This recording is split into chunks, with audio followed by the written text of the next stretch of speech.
Monsieur le ministre, dans la droite ligne de ce qui a été dit par Mathieu Darnaud à l'instant, moi je considère que l'exploit est à réaliser devant nous, puisque la propagande des élections départementales ayant été distribuée il y a maintenant plus d'un mois, celle des régionales est arrivée, quand elle est arrivée, juste avant le premier tour. Mais là, vous avez effectivement un exploit à réaliser. Enfin, les sociétés ont un exploit à réaliser en cette fin de semaine. Donc ça, c'est une vraie difficulté. J'aimerais savoir de quelle manière vous prévoyez cette distribution. Bon, Annecy a été évoqué par le président, par vous-même. Évidemment, on a un département extrêmement concerné et c'est à ce titre-là aussi que j'interviens. Et enfin, un sujet très pratique qui est la question des accès aux copropriétés. C'est vrai qu'il est aujourd'hui plus compliqué d'accéder aux boîtes aux lettres qu'autrefois. Pour ceux qui ont fait un peu de tractage militant ces dernières années, ils le savent. Qu'est-ce qu'on met concrètement en place dans la loi et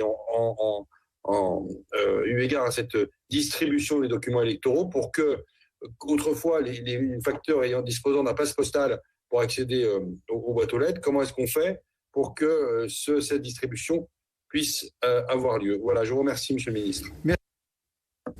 Merci, Monsieur le Président. Les questions sont diverses. Je vais essayer de répondre peut-être à la suite des intervenants. S'ils me le permettent, M. Durin évoquait les moyens de l'État. Je rappellerai des faits tout à fait vérifiables dans le budget exécuté. 2010, année d'élection régionale, 189 millions d'euros prévus pour les élections. 2015, 261 millions d'euros prévus pour les élections. 2021, 328 millions d'euros prévus pour les élections. C'est-à-dire que le budget des élections a plus que doublé en 10 ans pour organiser ces scrutins. Il ne me semble pas que ce soit une question de moyens de l'État, bien au contraire, et ils ont été largement au rendez-vous. J'évoquerai d'ailleurs le fait que, mais monsieur le sénateur Richard vient de le dire, la commission Combrexel qu'on a mis en place justement avec l'ensemble des groupes politiques dont certains d'entre vous sont présents, et je serai très heureux de la commission d'enquête, monsieur le Président, ce qui permettra de fournir l'intégralité des comptes rendus, où on verra que cette question a été peu, voire à ma connaissance, pas abordée, notamment par les forces politiques, les associations d'élus ou les élus qui y siégeaient, dont certains sont ici, ce qui prouve qu'effectivement l'anticipation est assez difficile comme toujours, mais je voudrais saluer le travail évidemment de M. Combrexel, comme vous l'avez évoqué. Je voudrais d'ailleurs souligner à votre commission que la plupart des pays qui nous entourent ont reporté leurs élections en 2021. L'Italie, la Finlande, l'Autriche, le Chili, la Croatie, la Pologne, la Serbie, pour parler que des pays qui avaient des élections en 2021 et qui sont démocratiques et qui sont les plus proches de nous. Vous évoquez pourquoi l'État n'est pas capable de tenir ce qu'il a fixé, c'est-à-dire les doubles scrutins. Je rappelle que c'est le Parlement qui a souhaité le double scrutin. J'étais moi-même parlementaire à l'époque. Nous avons été un certain nombre à voter contre, d'ailleurs. Et puis, je constate aussi que c'est le Parlement qui, avec les associations d'élus, avec une grande partie des maires de France, a souhaité de tenir ces élections qui ont été par 2 fois reportées. Et je me permettrai de souligner au sénateur Caner que sur les législatives partielles, ont été reportées 3 fois. Monsieur Bas, pardon de vous dire que vous dites une bêtise. 2008 n'a pas été une année de double scrutin. Elle a été une année de scrutin municipal et pour la moitié de la France, de scrutin cantonal. Pour la première fois... Mais qui dit une bêtise, monsieur le ministre? Non, mais je crois que c'est bien vous, monsieur Bas, si vous me le permettez. D'ailleurs, personnellement, vous parlez de la sincérité du scrutin. N'étant pas juriste comme vous et n'ayant jamais eu d'élection pour ma part annulée, je ne sais pas, vous pensez, quelle était la sincérité du scrutin pour telle ou telle organisation de vote. Mais en 2008, il y a bien eu, d'une part, la moitié de la France qui a connu des cantonales et les municipales. Pour la première fois, l'intégralité du pays avait des cantonales et l'autre... enfin des départementales, pardon, et l'autre des régionales, notamment pour l'organisation du scrutin. Président de bureau vote tenu par les agents de la préfecture. Isoloir. C'est plus facile de le faire quand un département prête à l'autre que lorsque l'ensemble des départements connaissent ce double scrutin. Donc je répète que depuis 1986, notre pays n'avait pas organisé de double scrutin. C'est un défi logistique très important qui a été tenu, et en partie par les maires de France, en très grande partie par les maires de France. Le sujet n'étant pas l'organisation tant du scrutin que la distribution de la propagande, qui est bien l'objet principal de notre, me semble-t-il, discussion. Et donc, je le répète, on pourra le revérifier, c'est assez aisé, que lorsque la moitié du pays n'organise pas un double scrutin, c'est plus facile d'organiser que quand tout le pays organise un double scrutin, pardon, de cet apparent bon sens. Je voudrais effectivement dire au sénateur Wadeled que sur les critères de choix, ce sont des critères qui étaient à 40%, comme depuis l'appel d'offres existe, pour l'offre technique et 60% le prix. Pourquoi ? Parce que c'est le point principal de l'évocation, et c'est pas très nouveau dans l'appel d'offres qu'a fait le ministère de l'Intérieur, c'est à peu près le cas de tous les appels d'offres publics, et singulièrement pour les élections. La double difficulté qu'a le ministère de l'Intérieur, c'est d'une part, il y a une position monopolistique de la Poste, dont plusieurs rapports ont d'ailleurs démontré que les prix qui étaient faits par la Poste, dont je rappelle ici que la privatisation de la Poste, qui a été l'objet, me semble-t-il, d'attaques qu'on a eues au Parlement sur pourquoi Adrexo, pourquoi il y a eu un marché public, indépendamment de la directive. Là aussi, je le dis, puisque M. Bas évoquait que M. Jospin avait bon dos, la privatisation de la Poste a été faite dans les années 2010. Bon, de société qui, aujourd'hui, a une difficulté très forte, malgré son grand professionnalisme, c'est la chute du courrier, ça a été évoqué dans son modèle économique. Et donc cherche évidemment un certain nombre d'autres débouchés. Et le ministère de l'Intérieur, je n'étais pas ministre à l'époque, mais je veux bien en endosser toute la responsabilité, puisque M. Caner en appelle quasiment à ma démission parce que la propagande n'a pas été distribuée. J'en assume toute la responsabilité, il n'y a aucun problème, je suis le ministre de l'Intérieur. En tout cas, M. Caner, permettez-moi de penser que ce scrutin s'est tenu dans des conditions tout à fait acceptables. Et alors, je constate bien sûr, je constate par ailleurs qu'il a été surtout reposé sur les agents de la préfecture, les agents du service public et les agents des communes qui ont, de façon extrêmement loyale à la volonté du législateur du gouvernement, organisé ce scrutin dans des conditions sanitaires très complexes. Et chacun le constate ici, que n'ont pas fait les autres pays. Mais je veux dire au sénateur Walbled que la difficulté principale, c'est que nous avions un opérateur qui était la Poste, qui, comme il était monopolistique, faisait des prix qui, sans doute, n'étaient pas très conformes, me semble-t-il, au service que la puissance publique, quels que soient les gouvernements, ont demandé. Et nous avons vu d'un bon œil, mais collectivement, depuis l'ouverture de la concurrence, un deuxième acteur. Il n'y en a malheureusement qu'un deuxième. Et ce deuxième acteur qui a été validé dans sa compétence par l'ARCEP a peut-être un problème important, c'est qu'il y a trop de sous-traitance. C'est peut-être le problème principal de notre situation, me semble-t-il. Et d'ailleurs, je ne voudrais pas plus que ça charger la société Adrexo, qui pourtant est celle qui est l'objet des images que vous avez évoquées, Monsieur le Président, et dont je ne retire absolument pas les fautes. J'étais moi-même l'occasion de dire que la société Adrexo avait eu des responsabilités très fortes dans cette société, dans cette difficulté, mais elle a aussi des personnes dont c'est le travail, dont c'est le métier, qui habitent sans doute vos communes, vos départements, et qui sont sans doute très touchés par la mauvaise publicité qu'on leur fait, même si elle est juste, hein, je ne le sous-estime absolument pas, et qu'on en tirera toutes les conséquences demain ou après-demain. Que prévoit le marché ? Il prévoit évidemment que si le marché n'est pas exécuté conformément, on puisse revenir sur une clause. Voilà. Et peut-être que ce sera la conclusion qu'on en tirera tous, mais je ne veux pas le faire avant le second tour des élections. Chacun le comprendra, et en attendant de voir les mesures de redressement que prendra la société Adrexo. Le président Sueur évoquait très justement le 9% de plis non distribués pour la Poste. C'est le même montant de plis non distribués pour la société Adrexo. La seule difficulté, c'est que dans certains endroits, la différence entre départements, si je sens cette moyenne de 9, bien distribuée et mal distribuée, est beaucoup plus importante pour la société Adrexo que pour la société La Poste. Si je prends un autre exemple, la société La Poste, quand elle distribue le courrier et qu'elle ne trouve pas les personnes qui sont allocataires de ce courrier dans l'immeuble dans lequel ils vont notamment distribuer ce courrier, elle reprend les plis. Ce qui est manifestement pas le cas de la société Adrexo, qui les a laissés sur place, qui les a parfois mis dans des poubelles, qui les a parfois, Monsieur le Président l'a évoqué, brûlés. Bon, le président Adrexo a présenté ses excuses au ministère de l'Intérieur, il l'a écrit, mais il est évident que les taux que nous avons, et nous fournissons tous les tableaux parce que le ministère de l'Intérieur a évidemment suivi cette distribution, est le même montant, même si nous constatons que dans les territoires urbains, j'ai eu l'occasion d'évoquer la Lozère et la Seine-Saint-Denis, mais je peux prendre évidemment les Bouches-du-Rhône ou les Alpes-Maritimes, on est quand même à 13% de non-distribution. Voilà, donc se pose la question, effectivement, à l'intérieur de ce chiffre de 9%, Monsieur le Président Sueur, les différences qu'il y a, et ces différences sont plus grandes pour la société Adrexo que pour la société La Poste. Nous avons bien volontiers que, effectivement, la société Adrexo nous a fait savoir le 24 avril qu'elle avait subi une attaque informatique sans nous dire quelle était l'ampleur de cette attaque informatique. Nous ne considérons pas que cette attaque informatique, par ailleurs, a pu être la seule responsable de ce que nous avons vu.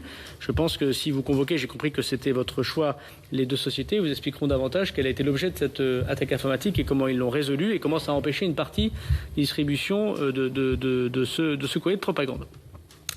Monsieur le sénateur Canadouche évoque le vote par correspondance. J'essaie d'avoir beaucoup d'humilité, mais je ne comprends pas la démonstration qui veut que si on se pose la question de l'efficacité de la distribution de la propagande, alors le vote par correspondance serait plus efficace, puisque par définition, il est voie postale. Donc peut-être qu'il faut qu'on en discute. D'abord, la France, elle a eu le vote par correspondance jusqu'en 1975. Et c'est le législateur qui a souhaité l'annuler pour des raisons qui tiennent à la démocratie française dans ce cas-là, me semble-t-il, de plus respectable, qui est l'intimité du vote et la garantie absolue du secret pour ne pas avoir de commande familiale, communautaire, patriarcale du vote. Donc, en soi, la modernisation du vote est un intérêt pour tous. Je constate d'ailleurs que peu de pays l'ont mis en place. Quelques grandes démocraties, c'est vrai. Les États-Unis, l'Angleterre, dont on ne peut pas regarder les taux de participation comme étant particulièrement plus forts que les nôtres. Ils sont en général moins importants que les nôtres, à l'exception de l'Allemagne, qui a mis en place le vote par correspondance, parfois de manière plus généralisée, parfois même un second tour totalement par vote par correspondance. Mais je pense que c'est là l'intérêt des réflexions que nous pourrions tous avoir. Comment on garantit à la fois une plus grande facilité du vote, tout en garantissant absolument le secret de l'isoloir? C'est quand même une question intéressante. Je constate d'ailleurs que souvent les partis politiques qui font des votes par Internet, par correspondance, beaucoup remettent en cause les résultats lorsqu'ils ont perdu ces élections à l'intérieur de ces partis. Et je constate d'ailleurs que les Français de l'étranger qui ont parfois voté par correspondance, une grande partie des votes ont été annulés par le juge de l'élection, considérant qu'ils n'étaient pas conformes justement à la sincérité du scrutin. Donc je ne pense pas que la modalité de vote soit la seule responsabilité de l'abstention. Voilà, je pense que évoquer simplement les modalités, et qu'il faut sans doute réfléchir, moderniser, améliorer le vote électronique, imaginons, peut-être est tout à fait possible, mais ça ne résoudra pas profondément le sujet de l'abstention, qui est un problème plus politique, plus profond que la modalité. J'attire d'ailleurs l'attention des législateurs que l'ANSSI, justement, désormais, nous empêche de renouveler les communes qui ne font pas le vote par correspondance, le vote électronique, mais le vote électronique dans le bureau de vote, les machines à voter. Les machines à voter, parce que l'ANSSI a considéré que les attaques informatiques étaient trop nombreuses, et dans des communes très importantes, Le Havre par exemple, je regarde la sénatrice qui m'a déjà saisi sur ce point, ici Limoilino par exemple, c'est l'ANSSI elle-même, notre gendarme informatique, qui nous empêche, qui souhaite nous empêcher le renouvellement de ces machines.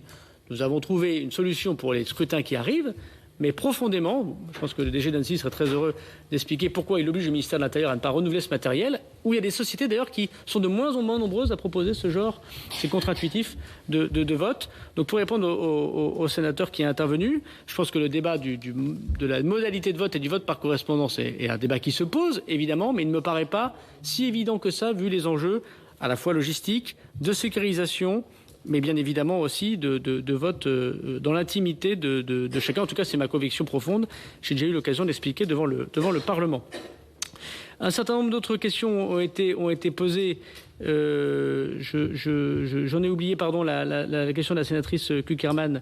Si elle veut bien, elle pourra me la reposer. Je considère personnellement que oui, le secrétariat général et le ministère de l'Intérieur a suivi effectivement le déroulement du scrutin dans des conditions qui n'étaient pas faciles parce qu'il y a eu des reports d'élections bien évidemment. Bien sûr qu'il a une part de responsabilité en tant que responsable du marché, sans aucun doute. Je crois que ces responsabilités ont été exercées. Je pourrais fournir tout document à votre commission ou à la commission d'enquête si vous décidez effectivement de la créer avec grand plaisir. Et nous constatons que les explications proposées par les sociétés ne nous ont jusqu'à présent pas convaincus non plus, Monsieur le Président Bas. Pas convaincu non plus. Si demain le Parlement souhaitait que nous reprenions en régie un certain nombre de choses, notamment pour assurer le service public des élections, moi personnellement je n'y verrais pas d'inconvénient. Acceptons alors de considérer que la propagande électorale à l'organisation des élections ne doit pas être soumise à la concurrence, ce à quoi je crois le ministère de l'Intérieur serait assez heureux puisque ça permettrait de remuscler évidemment les préfectures. Sur la distribution du week-end, je dis au sénateur Darnaud, ça me semble-t-il toujours été le cas. Il y a toujours eu des distributions de propagande, y compris le samedi après-midi. Je n'ai pas l'expérience de chacun ici, mais ça fait quelques années quand même que je me présente à des élections. Il m'est arrivé de constater que mes propositions de foi ont parfois été distribuées le samedi après-midi. Ce n'est pas... Et c'est même à regretter, monsieur le sénateur. Voilà. Et toute la question est dans la réponse de monsieur Richard, si vous me permettez. Une semaine entre deux tours, 5 jours ouvrés, alors qu'on dépose ces documents de propagande, vous le savez bien, le lundi soir en préfecture, le lundi midi, au plus tard pour votre imprimeur s'il est sympathique. Parfois même, les gens, vous le savez bien, écrivent leur profession de foi avant le premier tour. Logistiquement parlant, avouez que c'était simple pour personne. D'ailleurs, je constate que vous-même, vous l'avez évoqué sur les propositions du Sénat, vous avez plusieurs fois dit sur les imprimeurs, sur les routeurs, sur les distributions, qu'il y avait un sujet de logistique. Et je crois qu'effectivement, nous sommes une des seules démocraties aussi à n'avoir que 5 jours ouvrés entre deux tours.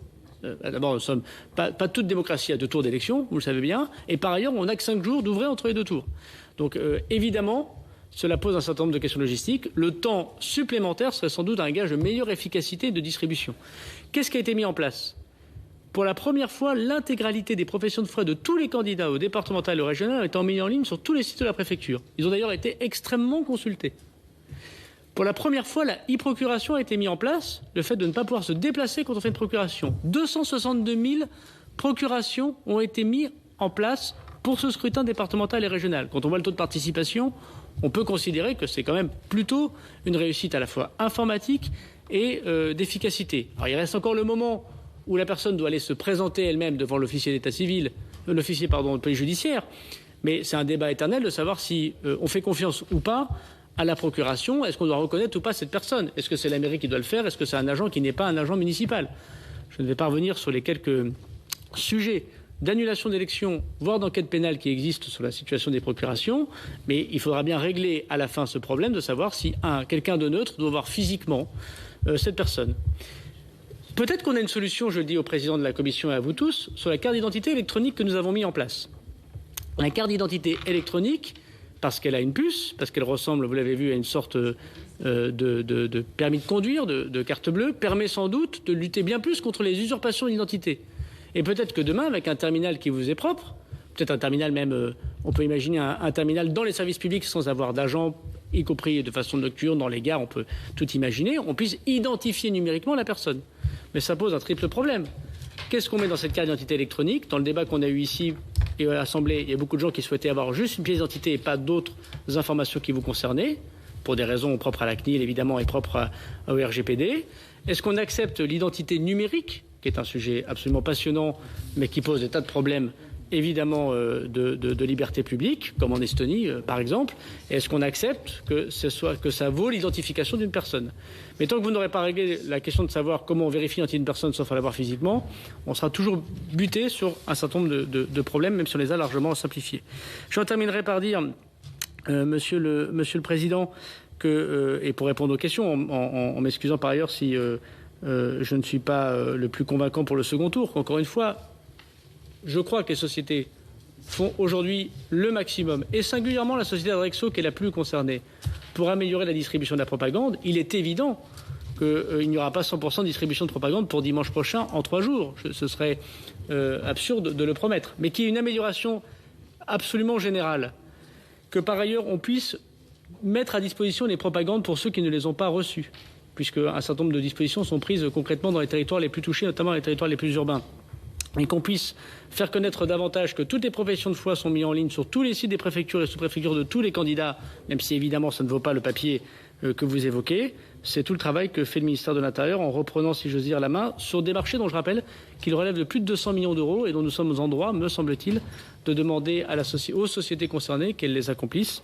Et nous en tirons donc toutes les conséquences si elles ne les accomplissent pas. Merci, Monsieur le Ministre.